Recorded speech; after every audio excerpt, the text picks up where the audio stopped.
Good evening students. Now we started our chapter 16 electronic युक्तियाँ। अभी तक हम लोगों ने ट्रांजिस्टर के बारे में पढ़ा, ट्रांजिस्टर के प्रकारों के बारे में पढ़ा, ट्रांजिस्टर हम कैसे उपयोग में ला सकते हैं उनके बारे में हमने पढ़ा। अब हम ट्रांजिस्टर का एक अन्य उपयोग पढ़ रहे हैं एम्पलीफायर की फॉर्म में, प्रवर्धक के रूप में। एम्पलीफायर क्या होता है? एम्पलीफायर का मतलब ये होता है कि किसी भी संकेत के आयाम में वृद्धि कर देना, संकेत की तीव्रता में वृद्धि कर देना, ये एम्पलीफायर का काम होता है। जैसे एक बहुत सिंपल सा एक एग्जांपल लेते हैं, जो ध्वनि संयंत्र जो होते हैं, उन ध्वनि संयंत्रों के अंदर माइक्रोफोन लगे हुए होते हैं और माइक्रोफोन की सहायता से ध्वनि संकेतों को एम्पलीफाई किया जाता है, उनके आयाम में वृद्धि की जाती है, जिससे ध्वनि संकेत बहुत दूर तक हमें सुनाई देते हैं। जैसे जब हम माइक में बोलते हैं तो माइक से निकलने वाली आवाज़ एम्पलीफाई होती है और एम्पलीफाई होने के बाद में उसका आयाम बढ़ जाता है, उसकी तीव्रता बढ़ जाती है, जिसकी वजह से वो बहुत दूरी तक हमें आसानी से सुनाई देते हैं। तो प्रवर्धक का काम क्या होता है? सबसे पहले हम इस चीज़ को समझ लें कि कई उपकरण जैसे रेडियो हैं, टीवी हैं, एंटीना है, रडार हैं आदि से जो संकेत प्राप्त होते हैं उनमें वोल्टता, धारा, शक्ति, इनके मान अत्यल्प होते हैं, इनके मान बहुत कम होते हैं। तो इनके मानों को प्रवर्धित करने के लिए या इनके मानों को वृद्धि करने के लिए हम जिस उपकरण का उपयोग करते हैं उस उपकरण को प्रवर्धक कहते हैं, और इनके मानों में वृद्धि करने की जो ये प्रक्रिया होती है वो प्रवर्धन कहलाती है।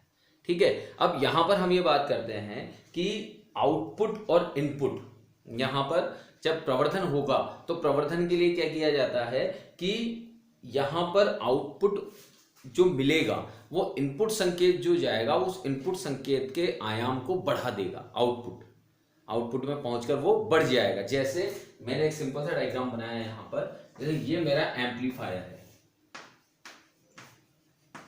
ये क्या है मेरा एम्पलीफायर। इस एम्पलीफायर में एक इनपुट को भेजा, ठीक है, इस इनपुट को भेजा, ये इनपुट जैसे इस प्रवर्धक में से गुजरेगा, एम्पलीफायर में से गुजरेगा,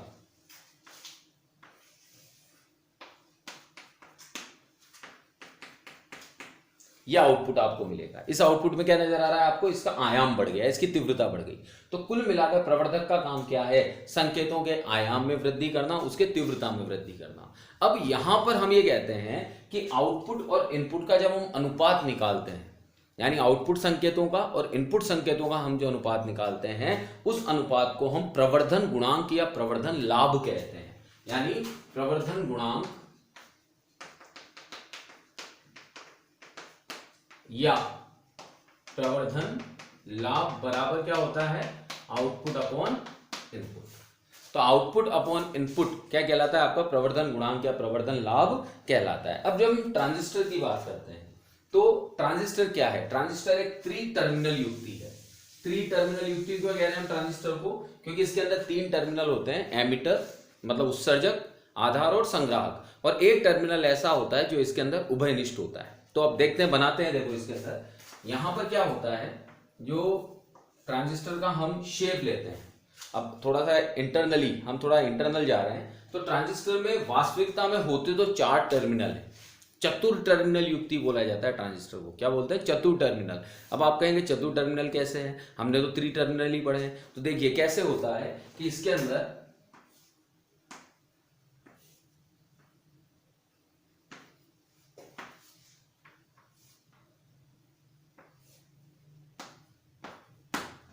इसके अंदर जो एक टर्मिनल होता है वो एक टर्मिनल क्या होता है? कॉमन होता है। होते तो दोनों तरफ 2-2 टर्मिनल हैं, लेकिन जो एक टर्मिनल है वो दोनों तरफ होता है, वो कॉमन होता है। इस कारण से ट्रांजिस्टर को हम कौन सी युक्ति कहते हैं? त्रि-टर्मिनल युक्ति कहते हैं। ठीक है, अब यहां पर हम ये कहते हैं कि इसका जो एक टर्मिनल होता है वो ये इनपुट है और ये आउटपुट है। तो इसका जो एक टर्मिनल होता है वो निवेशी और निर्गत दोनों में उभयनिष्ठ पाया जाता है। जैसे यहां पर ये जो टर्मिनल 2 है ये निवेशी और निर्गत दोनों के अंदर क्या है? उभयनिष्ठ है। ठीक है, अब यहां पर हम बात करते हैं कि जब ट्रांजिस्टर की हम बात कर रहे हैं तो ट्रांजिस्टर का उपयोग हम प्रवर्धक के रूप में करते हैं। इसके लिए निवेशी परिपथ में तो किसको लगाते हैं हम? संकेत जनित्र को। संकेत जनित्र कौन होता है? जो संकेत को जनित करता है, संकेत को उत्पन्न करता है। तो इनपुट में तो लगता है संकेत जनित्र और आउटपुट में आपका लगता है लोड प्रतिरोध। RL, जिसके सिरों पर आप आउटपुट प्राप्त करते हैं। तो प्रवर्धक के रूप में जब हम ट्रांजिस्टर का उपयोग करते हैं, अभी हम डायग्राम बनाएंगे, तो प्रवर्धक के रूप में जब ट्रांजिस्टर का उपयोग किया जाता है तो उसके इनपुट पर तो हम लगाते हैं संकेत जनित्र, जहां से संकेत निकलेगा, और आउटपुट पर लगता है लोड प्रतिरोध, जहां पर हमें संकेत प्राप्त होता है आयाम वृद्धि के बाद में। ठीक है, तो अब यहां पर हम थोड़ा सा वोल्टता प्रवर्धन और कुछ प्रवर्धन गुणांकों के बारे में बात कर लेते हैं। तो यहां सबसे पहले हम लेते हैं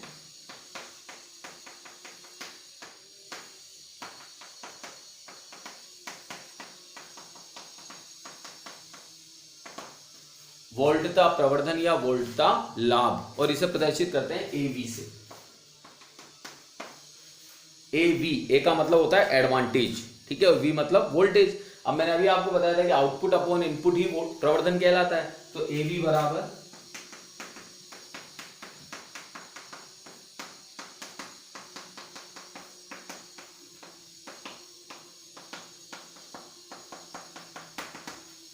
निर्गत वोल्टता अपॉन निवेशी वोल्टता। तो निर्गत वोल्टता क्या होगी, VO अपॉन VI। VO का मतलब आउटपुट वोल्टेज और VI का मतलब इनपुट वोल्टेज। ठीक है, इसी तरह से धारा प्रवर्धन ले लो।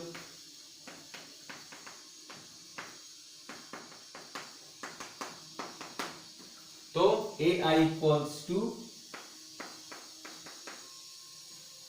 IO upon II। तो IO का मतलब तो हो गया आउटपुट करंट और II का मतलब क्या हो गया, इनपुट करंट। तो ये कहलाता है आपका धारा प्रवर्धन गुणांक। ठीक है, इसी तरह से शक्ति प्रवर्धन ले लो।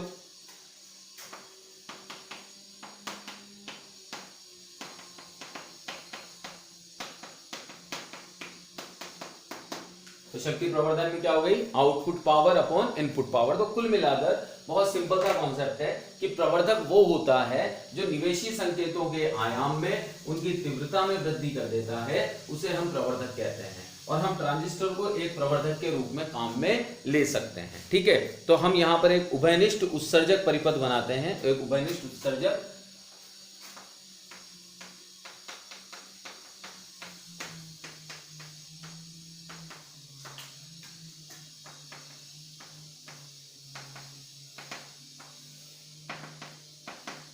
उभयनिष्ठ उत्सर्जक प्रवर्धक हम लेते हैं यहां पर काम में। ठीक है, तो अब इस उभयनिष्ठ उत्सर्जक प्रवर्धक में सबसे पहले हम ट्रांजिस्टर के उभयनिष्ठ उत्सर्जक परिपथ में PNP ट्रांजिस्टर हम काम में ले रहे हैं, और PNP ट्रांजिस्टर का हम यहां पर प्रतीक चिन्ह बनाते हैं। देखिएगा,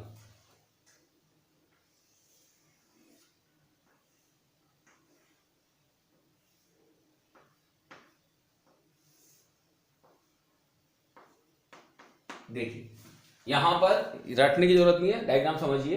ये जो प्रतीक चिन्ह है, इस प्रतीक चिन्ह में क्या नजर आ रहा है आपको, एमीटर से धारा जा रही है किधर की ओर, बेस की ओर। तो जब धारा अंदर की ओर जाती है तो वो वाला ट्रांजिस्टर कौन सा ट्रांजिस्टर कहलाता है, PNP ट्रांजिस्टर।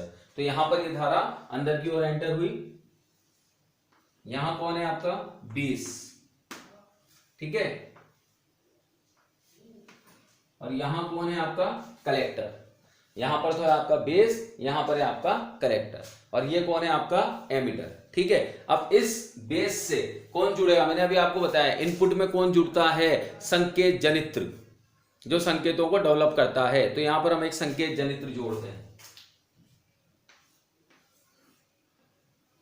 ये VI, और इसका संबंध एक बैटरी से कर देते हैं, VBB। ठीक है, एक बैटरी से कर दिया। इसी के अंदर जो इंटरनल रेजिस्टेंस है RI, वो RI इसी के अंदर जुड़ा हुआ होता है। निवेशी प्रतिरोध जो है RI, वो इसी के अंदर इनबिल्ट होता है। ठीक है, अब आउटपुट की जब हम बात करते हैं तो आउटपुट के अंदर जो कौन होता है, संग्राहक। संग्राहक से जुड़ता है लोड प्रतिरोध।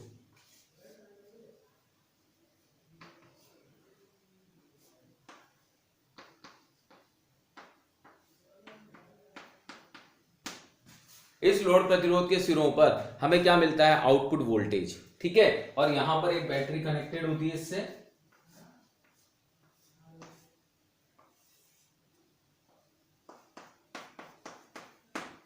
VCC। ठीक है, तो यह हमारा ट्रांजिस्टर हो गया एक प्रवर्धक के रूप में। अब होता क्या है, इस पूरे परिपथ को अगर हम समझे थोड़ा सा, तो इस पूरे परिपथ में होता क्या है, यहां पर हम ये कह रहे हैं कि ये हमारा ट्रांजिस्टर है PNP, तो ये हो गया P, ये है आपका N और ये है आपका P, PNP ट्रांजिस्टर है। यहां पर आपके पास में इस चित्र में अगर हम ध्यान दें तो यहाँ इनपुट वोल्टेज है आपके पास, ये बैटरी जुड़ी हुई है पावर सप्लाई के लिए VVB। ये VVB बैटरी क्या कर रही है, इस ट्रांजिस्टर के एक संधि को, जो संधि कौन सी है यहाँ पर, EB संधि। कौन सी संधि, EB, ये संधि है आपकी EB संधि। तो ये जो बैटरी है, ये बैटरी क्या कर रही है, इस EB संधि को अग्रबायसित कर देती है, फॉरवर्ड बायस कर देती है। फॉरवर्ड बायस कैसे कर रही है कि इस बैटरी का ये पॉजिटिव किससे जुड़ रहा है, P से, और जो नेगेटिव है वो किससे जुड़ रहा है, N से। तो यहां पर जो ये EB संधि है, ये EB संधि फॉरवर्ड बायस रहती है, किसकी सहायता से, इस बैटरी VVB की सहायता से। ठीक है, इसके पश्चात यहां पर ये जो संधि है VCC, ये VCC संधि क्या कर रही है, यहां पर इस जो वाला भाग है, ये भाग है, इस भाग को क्या करती है, रिवर्स बायस में कर देती है। ठीक है, अब यहां पर देखने वाली बात यह है कि जब हम CE संधि की बात करते हैं, EB संधि की बात करते हैं, तो ये अग्रबायसित है, और जो पीछे वाली संधि होती है ये कौन सी बायसित होती है, पश्च बायसित होती है। तो इस परिपथ के अंदर हम ये कह रहे हैं कि ये VVB EB संधि को तो अग्रबायसित कर देती है, और निवेशी प्रतिरोध RI जो इसके अंदर इनबिल्ट है, वो धारा IB के मान को नियंत्रित करता है, उसको कम या ज्यादा कर सकता है। आधार धारा IB जो यहां प्रवाहित होगी, ये उसके मान को क्या कर सकता है, कम या ज्यादा कर सकता है, IB के मान को। धारा IB के मान को क्या करता है, ये नियंत्रित करता है। बैटरी VCC क्या करती है, बैटरी VCC जो आपकी संधि है, कौन सी संधि, संधि है आपकी यहां पर CB, ये CB संधि, इस CB संधि को कौन सी बायसित कर देती है, रिवर्स बायस, इसको करती है ये रिवर्स बायस, क्योंकि यहां पर P कौन से पर है, नेगेटिव पर, और पॉजिटिव से कौन जुड़ रहा है, आपका N। तो CB संधि को ये रिवर्स बायस में करती है, पश्च बायस में करती है। ठीक है, और जो प्रतिरोध RL है, ये प्रतिरोध RL, ये आउटपुट या निर्गत में जो वोल्टता प्राप्त होती है उसे ये प्रवर्धित करता है, उसके आयाम को बढ़ाता है। तो मैं वापस एक बार रिपीट करता हूं इस चित्र को। सबसे पहले हमने यहाँ पर देखा कि एक PNP ट्रांजिस्टर है, इसके अंदर उभयनिष्ठ उत्सर्जक है, तो एमिटर जो है वो बेस और कलेक्टर के बीच में उभयनिष्ठ है। यहाँ इनपुट में हमने वोल्टेज वोल्टता नियामक युक्ति या वोल्टता नियंत्रक युक्ति जोड़ रखी है, यहाँ से सिग्नल निकलेंगे। यहाँ बैटरी से पावर सप्लाई हो रही है VVB से, ये VVB क्या करती है, EB संधि को तो करती है अग्रबायसित, और इधर जो VCC जुड़ा हुआ है, ये VCC CB संधि को करता है पश्च बायसित। मैंने बताया अभी आपको, ये प्लस जुड़ रहा है, ये माइनस जुड़ रहा है C से यानी P से, और ये प्लस सीधा आकर किससे जुड़ रहा है, N से। ठीक है, तो CB संधि को इसने कर दिया पश्च बायसित। यहाँ पर इंटरनल रेजिस्टेंस होता है RI, ये RI क्या करता है, धारा IB को नियंत्रित करता है। और यहाँ जो एक्सटर्नल रेजिस्टेंस है RL, लोड प्रतिरोध जिसे हम कहते हैं, ये निर्गत वोल्टता जो या निर्गत संकेत जो हमें प्राप्त होते हैं उनके आयाम में क्या कर देता है, ये वृद्धि कर देता है या उन्हें प्रवर्धित कर देता है। ठीक है, अब यहाँ पर हम कहते हैं कि यहाँ पर आउटपुट करंट कौन है, यहाँ पर आउटपुट करंट है IC। कौन सी करंट है, IC, और इनपुट करंट कौन है, IB। तो ये जो IC करंट होती है, ये इनपुट करंट IB से प्रभावित होती है। यानी अगर IB के मान को हम प्रतिरोध RI की सहायता से कम ज्यादा करेंगे तो डेफिनेटली उसका इफेक्ट किसके ऊपर आएगा, IC के ऊपर आएगा। ठीक है, तो अब यहां पर हम ये देखते हैं कि निवेशी संकेत वोल्टता के कारण से, जो निवेशी संकेत वोल्टता है VI, यहां हमने एक संकेत रखा, ये इनपुट संकेत है आपका। तो निवेशी संकेत वोल्टता के कारण से जो EB है, या यूं कह सकते हैं हम जो EB संधि है, उस पर अग्र वोल्टता का मान परिवर्तित होता है। ये निवेशी संकेत वोल्टता, आपने इनपुट दिया तो ये इनपुट जाकर क्या करेगा, पहले से जो वोल्टेज था उसको क्या करेगा, प्रभावित करेगा, उसको चेंज करेगा। तो निवेशी संकेत वोल्टता के कारण से EB संधि पर अग्र वोल्टता का मान परिवर्तित होता है, और जैसे अग्र वोल्टता का मान परिवर्तित हुआ, धारा बदली, धारा बदलते ही IC के मान पर इंपैक्ट आ गया, IC का मान प्रभावित हो गया, IC का मान परिवर्तित हो गया। और IC का मान परिवर्तित होते ही निर्गत प्रतिरोध, जो प्रतिरोध है लोड RL, इसके सिरों पर क्या उत्पन्न हुआ, विभव पतन, पोटेंशियल डिफरेंस क्रिएट हो गया। पोटेंशियल डिफरेंस क्रिएट हो गया तो यहां पर निर्गत संकेत प्राप्त हुआ, और निर्गत संकेत जो प्राप्त हुआ, उस संकेत के मध्य कितने का कलांतर आया, पाई का कलांतर हमें प्राप्त हुआ। इसका मतलब यहां से जब ये इनपुट संकेत अंदर गया तो इनपुट संकेत अंदर जाने पर इसने ईबी को प्रभावित किया। ईबी प्रभावित होने से धारा आईबी प्रभावित हुई, धारा आईबी प्रभावित होने से आईसी प्रभावित हुई, आईसी प्रभावित होने से इस लोड प्रतिरोध आरएल के सिरों पर निर्गत वोल्टता प्राप्त हुई और निर्गत वोल्टता जो प्राप्त हुई इसके अंदर कितने का कलांतर आया, पाई का। देखो ये थी ऐसे और ये आई ऐसे, तो कितने का कलांतर हो गया, पाई का।